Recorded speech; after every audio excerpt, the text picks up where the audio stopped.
of the House Intelligence Committee, previously served as the lead House Impeachment Manager during President Trump's first impeachment. Congressman Schiff, good to see you. Welcome back. Good to see you. Thank you. All right. Your assessment, you've been there, you've done it, you've been in the room. How did you grade today's proceedings?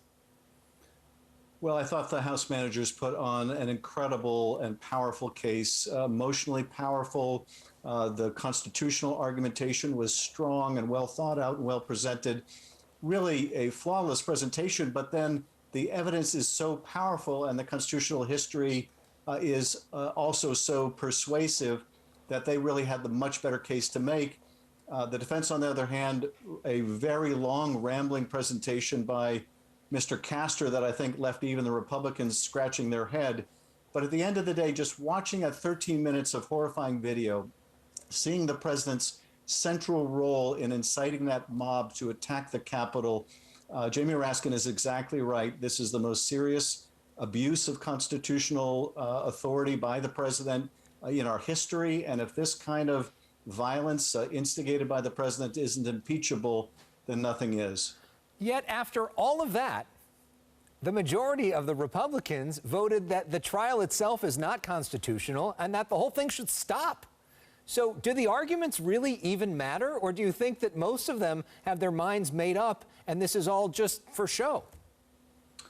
Well, I think the arguments really do matter because there are two juries here. There are the senators and there are the American people. And it's very important for the country to see just what kind of damage this president, this former president, wrought on the United States. And if he is not disqualified from running again, what kind of damage he can incur once again. So the senators, Elex, I think you're absolutely right. They seemed impervious to the facts and the law and the Constitution. There are times where the text is ambiguous. That's not the case here. The Constitution says the Senate shall have the power to try all impeachments. Of course, this president was impeached while he was in office. Mitch McConnell made the decision not to start the trial until he was out of office, and now is arguing, well, we can't start the trial because I waited until he was out of office. That kind of sophistry in the face of this kind of violence just cannot carry the day. So when you were the lead impeachment manager, a lot of folks thought you won the argument in terms of folks on the left, but then you weren't able to convince many Republicans, with the exception of Mitt Romney. What do you think you learned from that experience that you might be able to give as advice to the next group of impeachment managers? What did you learn that maybe you could do differently if you were doing it a second time? Well, I don't know that I would say that there's much we could have done differently to change the result. I do feel like we had played an important role in changing minds of the American people, in demonstrating what a danger this president posed to the country, and gave the American people the opportunity to hold senators accountable for their votes. And several of them are now no longer in the Senate, and the majority has changed in the Senate. But the fact that senators, found, many of them, that the president was guilty in the last trial, and yet decided not to vote to convict, led to further catastrophe. And I hope that that's an abject lesson, frankly, for these senators, that if they, once again, in the face of overwhelming evidence, nonetheless shirk duty and vote to acquit, they place the country once again in harm's way. You know, the current president of the United States, Joe Biden, seems to be going out of his way not to watch this trial and to project that he is working on the issue of COVID-19, which is still the issue that most of your constituents care the most about. That's the issue that impacts their lives more than perhaps the impeachment of Donald Trump does. I'm wondering if you can give a status update to your constituents back at home. Where are we at on COVID relief? And are Democrats basically committed? Do they have the votes to pass Joe Biden's $2 trillion plan without the Republicans if need be, and when? Well, actually, I think you're absolutely right. Joe Biden is keeping his focus on that COVID relief package, on accelerating vaccinations. That's exactly what he should do.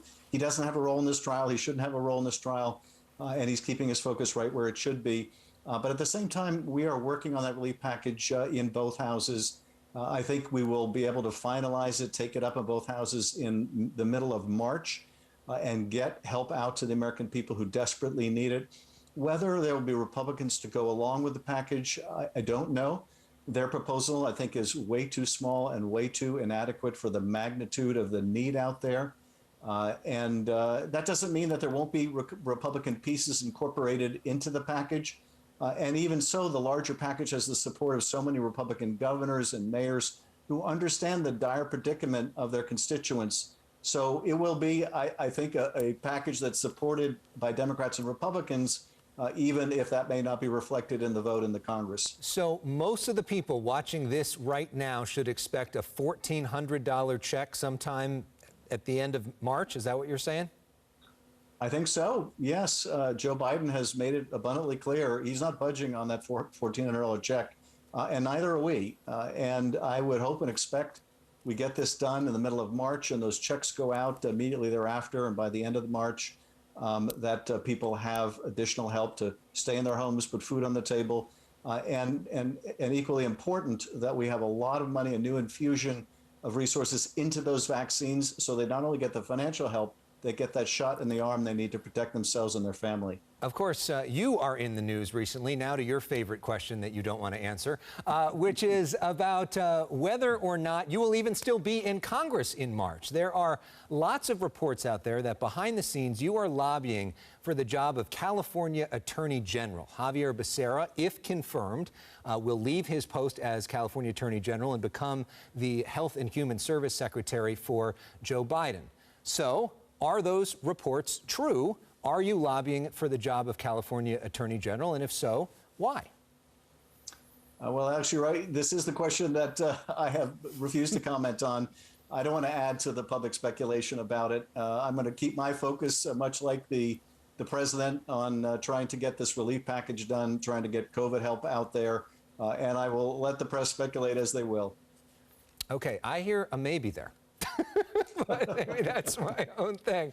Congressman Adam Schiff, for now, maybe Attorney General Adam Schiff, who knows? Thank you so much for your perspective in any job. You always are welcome here. We appreciate your perspective. Thank you for sharing it, and good to see you. Great to see you. All right.